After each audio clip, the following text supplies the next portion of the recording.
This is question number 10 जो कि class 9th NCERT chapter force and loss of motion से लिया गया है। इस क्वेश्चन में हमें बोला गया कि using a horizontal force of 200 newtons we intend to move a wooden cabinet across a floor at a constant velocity. What is the frictional force that will be exerted on the cabinet. तो हम क्या कर रहे हैं, हमने एक box लिया है, ठीक है, उस पर हमने 200 न्यूटन का फोर्स लगाया है उसको मूव करने के लिए, ठीक है। अब हम क्या बोल रहे हैं साथ में कि उसका जो वेलोसिटी है वो कांस्टेंट है। तो अगर किसी बॉडी का वेलोसिटी कांस्टेंट है तो उसका एक्सेलरेशन कैसा होगा, ज़ीरो होगा। अब उसका एक्सेलरेशन ज़ीरो है।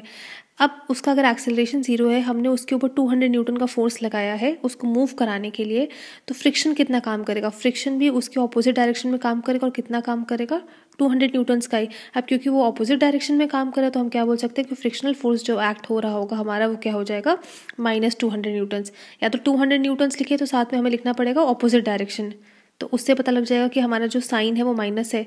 या तो फिर हम ये बोल दे सीधा कि -200 न्यूटन्स फ्रिक्शनल फोर्स एक्ट कर रहा है।